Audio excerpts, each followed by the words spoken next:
চলুন বন্ধুরা, আজকে রাতের মেনুটা শেয়ার করে দিই। এই যে আজকে বানিয়েছি ঘুগনি আর পাতলা পাতলা পরোটা। এই যে ছেলেদের খেতে দিয়ে দিয়েছি, 2 ছেলেকে। আর তার সাথে আছে চিকেনের, এটা কি বানিয়েছে মাসি আমি ঠিক বুঝতে পারছি না, তবে দেখে খুব সুন্দর লাগছে। এটা মাসি পাঠিয়েছে, দারুণ লাগছে দেখতে এটা।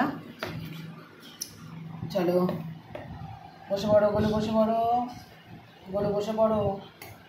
নাও, কেমন লাগবে খাবারটা জানাও একটু। নাও বসো বসো বসো, বসে পড়ো। নাও বাবা। এই যে আচ্ছা, উপরে দিচ্ছি না, নিচে দিচ্ছি। চলো, এখনো আমি পরোটা ভাজছি, এখনো শেষ হয়নি। বসো গোলু, বসো বসো। এই যে আমি গরম গরম পরোটা ভাজছি আর ছেলেদের দিচ্ছি। কেমন গোলু খাবারটা? কেমন হয়েছে?